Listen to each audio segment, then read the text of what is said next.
El orden de Hechos 15, viviendo la original fe judio-cristiana del primer siglo, escrito por Norman Willis. Capítulo número 2. Guardando la Torá de Elohim, no la nuestra. En Israel Nazareno vimos que hay dos casas en Israel, Efraín y Judá. En términos simples, la casa de Efraín generalmente se refiere a los cristianos, mientras que la casa de Judá generalmente se refiere a los judíos. Para más detalles, visita nuestro estudio Israel Nazareno. En Israel Nazareno también vimos cómo Yahweh le dio a Israel su Torá.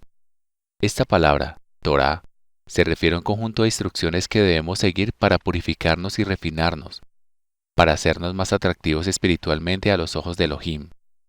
Debemos siempre tener en cuenta que, aunque la purificación y el refinamiento espiritual para nosotros no es agradable, debemos obedecer las instrucciones de Yahweh tal como Él las dio, y no modificarlas de manera alguna, para que no produzcamos un cortocircuito en nuestro proceso de refinamiento. Es tan importante seguir el proceso de refinamiento que en Deuteronomio 4.2, Yahweh nos prohíbe agregar o quitar a su Torá. La implicación es que, si agregamos o quitamos algo a sus instrucciones, entonces ya no será la Torá de Yahweh la que estamos practicando, sino nuestra propia Torá. Y dado que esto no conduce al refinamiento que Él quiere, significa que no estamos guardando su Torá, sino la nuestra. Devarim, o Deuteronomio, capítulo 4, versículo 2. No añadirás a la palabra que yo te mando, ni quitarás de ella, para que guardes los mandamientos de Yahweh tu Elohim que yo te mando. Debemos darnos cuenta de que Yahweh quiere que obedezcamos sus reglas, y el no cumplirlas fielmente no es una opción. Si pensamos en la Torá como si fuera un programa de computadora que está diseñado para optimizar nuestro hardware y software, debe quedar claro que no debemos ir editando el código base. Sin embargo, este programa de computadora requiere muchos recursos y esencialmente se hace cargo del funcionamiento correcto de nuestra máquina o vida. Esto toma todos nuestros recursos. A algunos les encanta esta característica, pero a la mayoría de los efraimitas y judíos no les gusta todo lo que ella consume, y por eso piratean el código. Esto hace que el programa sea más fácil de ejecutar y consume menos recursos. Sin embargo, esto significa que la optimización deseada del hardware y software está fuera de lugar. Esto es efectivamente tomar el camino fácil y amplio que conduce a la destrucción. En contraste, disciplinarse a uno mismo para hacer y obedecer todo lo que Elohim dice que hagamos lleva a la vida eterna. Matíahu o Mateo, capítulo 7, versículo 13 y 14. Entren por la puerta estrecha, porque ancha es la puerta y espacioso es el camino que conduce a la destrucción, y hay muchos que entran por ella. Pero estrecha es la puerta y tribulación es el camino que lleva a la vida, y son pocos los que la encuentran. Se dice que a Satanás le gusta falsificar todo lo que hace Yahweh. De hecho, mientras más exacto es la falsificación del original, más le gusta a Satanás, porque engaña a más personas. Tal falsificación de la Torá es un problema enorme para Efraín y Judá, aunque de diferentes maneras. En Israel Nazareno vimos cómo los judíos rabínicos, tanto ortodoxos como mesiánicos, siguen una modificación rabínica de la Torá, la que ellos llaman confusamente como la ley de la Torá. Creen que se les ha dado la habilidad, como si fueran semidioses, de no estar sujetos a la Torá escrita, sino que ellos pueden establecer una nueva Torá en cada generación. Además, creen que su ley de la Torá reemplaza la Torá original de Moshe. A pesar de todo esto, el profeta Jeremías nos dice que ellos creen que la Torá de Yahweh está con ellos. Sin embargo, lo que Yahweh dice de ellos es que, por su maldad, Él los consumirá en el fuego de la tribulación. Yirmeyahu o Jeremías, capítulo 8, versículo 8 al 13. ¿Cómo pueden decir, somos sabios si la Torá de Yahweh está con nosotros? Miren bien, la pluma mentirosa de los escribas sin duda la ha convertido en falsedad. Se avergüenzan los sabios, se espantarán y se consternarán. Miren, han rechazado la palabra de Yahweh. Entonces, ¿qué sabiduría tienen? Por tanto, daré sus esposas a extraños, y sus campos a quienes los hereden, porque desde el más pequeño hasta el más grande, Todo el mundo es dado a la codicia. Desde el profeta hasta el sacerdote, todos practican el engaño. Porque han curado con liviandad la herida de la hija de mi pueblo, diciendo, paz, paz, cuando no hay paz. ¿Se avergonzaron cuando hicieron abominaciones? No, no estaban en lo absoluto avergonzados, ni siquiera saben cómo sonrojarse. Por tanto, caerán entre los que caigan. En el tiempo de su castigo serán derribados, dice Yahweh. Ciertamente los consumiré, dice Yahweh. Ninguna uva habrá en la vid, ni higos en la higuera, y las hojas se marchitarán, y las cosas que les he dado pasarán de ellos. Tristemente, nuestro hermano Judá no es el único en romper la Torá de Yahweh. Como vimos en Apocalipsis y fin de los tiempos, la mayoría de los cristianos no se dan cuenta de que ellos son de la casa de Efraín, y la mayoría no se darán cuenta de ello hasta que Yeshua regrese en el Armagedón. Sin embargo, incluso con el pequeño porcentaje de la casa de Efraín que hoy se identifican como tal, afirman que el guardar la Torá realmente es solo un poco más que descansar en Shabbat o sábado y en las fiestas de Yahweh. Esto es popular porque es fácil y cuesta poco, pero tampoco ayuda a construir el tipo de reino global que Yeshua desea que le construyamos. Esto es similar a quitar las órdenes de Yahweh. Devarim, o Deuteronomio, capítulo 12, versículo 32. Cuidarás de hacer todo lo que yo te mando, no le añadirás ni le quitarás. Entonces, aunque es mejor descansar en Shabbat y las fiestas de Yahweh que en domingo, Navidad y la Pascua del Conejo, si queremos ser refinados, tenemos que mantener toda la Torá de Yahweh y también necesitamos saber qué es lo que significa guardar la Torá en la dispersión, para que podamos entregarnos a ello en sacrificio vivo. Muchos son llamados, pero pocos son escogidos. Si queremos estar entre los escogidos, debemos mantener cada una de las partes de la Torá que podamos.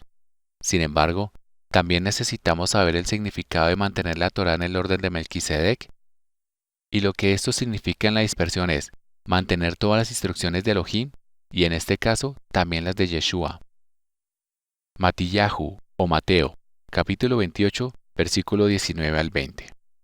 Id, pues, y haced discípulos a todas las naciones, sumergiéndolos en mi nombre, enseñándolos a observar todas las cosas que te he mandado.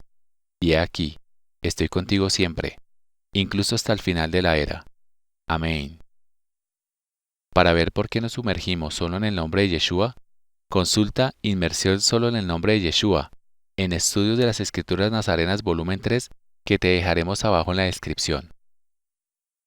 Pero, ¿qué significa guardar todas las cosas que Yeshua nos ha ordenado? ¿Y cuáles son las instrucciones que Él nos dio? En el estudio del gobierno de la Torá, vimos que en el primer siglo, la orden rabínica, es decir, levítica, fue contaminada.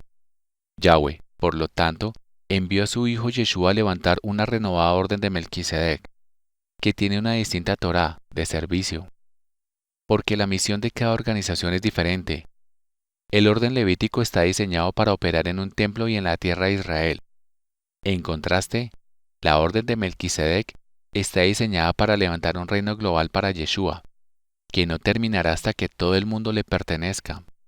Debido a que la necesidad había cambiado, los sacerdocios técnicamente intercambiaron lugares con la orden rabínica, terminando esta y avanzando la orden melquisedeciana. Esto durará hasta que ambas órdenes se fusionen finalmente después del segundo éxodo. Isaías 66, 20 y 21. Para más detalles, visita nuestro estudio Apocalipsis y fin de los tiempos.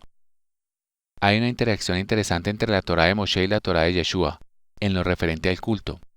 En la Torá de Moshe leemos instrucciones específicas sobre cómo se organizó y operó la orden levítica. Sin embargo, no se dice mucho sobre lo que las personas deberían hacer, más allá de llevar sus diezmos al templo. En un marcado contraste, el pacto renovado dice mucho sobre cómo las personas deben purificar sus espíritus. Sin embargo, dice muy poco sobre cómo debería organizarse y funcionar el sacerdocio melquisedeciano para construir un reino global y eterno para Yeshua. Yesayahu, o Isaías, capítulo 9, versículo 7. La expansión de su imperio y de la paz no tendrán fin sobre el trono de David y sobre su reino, estableciéndolo y confirmándolo con juicio y justicia desde ahora y para siempre. El celo de Yahweh de los ejércitos hará esto. Las instrucciones para el sacerdocio son claras, para que todos las vean, si tenemos ojos para leer.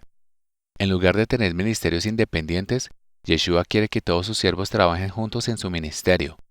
De acuerdo a Efesios 4, 11 al 16, el versículo 11 especifica que Yeshua mismo ordenó esto. Efesios capítulo 4, versículo 11 al 16. Y él mismo constituyó a algunos como apóstoles, a otros profetas, a otros evangelistas y a otros pastores y maestros, para perfeccionar a los santos para la obra del ministerio, para la edificación del cuerpo del Mesías, hasta que todos lleguemos a la unidad de la fe y del conocimiento del Hijo de Elohim, a un hombre maduro, a la medida de la estatura de la plenitud del Mesías, para que ya no seamos niños, arrojados de un lado a otro y llevados por cada viento de doctrina, por hombres fraudulentos, en astutas trampas engañosas, sino que, hablando la verdad en amor, podamos crecer en todo, en aquel que es la cabeza, el Mesías, de quien todo el cuerpo, bien ajustado y unido por lo que proporciona cada articulación, de acuerdo con el trabajo adecuado por el cual cada parte hace su parte, causa el crecimiento del cuerpo para la edificación de sí mismo en amor. Hablaremos mucho más de este pasaje más tarde en este estudio, pero lo que necesitamos entender ahora es que estas son las instrucciones de Yeshua. En otras palabras, esta es la Torá de Yeshua sobre cómo debemos organizarnos en la dispersión.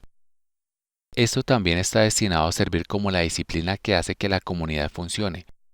Y así es como debemos vivir, a menos que queramos editar las palabras de la Torá de Yeshua, y así perdernos el refinamiento.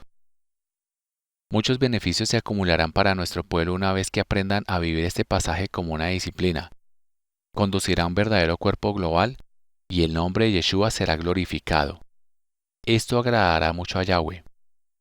La clave para entender el modelo de Yeshua es darse cuenta de que está construido sobre un voluntariado dedicado y la participación de la gente. Cada persona debe dar su tiempo y dinero de la mejor forma posible, o el cuerpo de Yeshua no podrá mantenerse sano.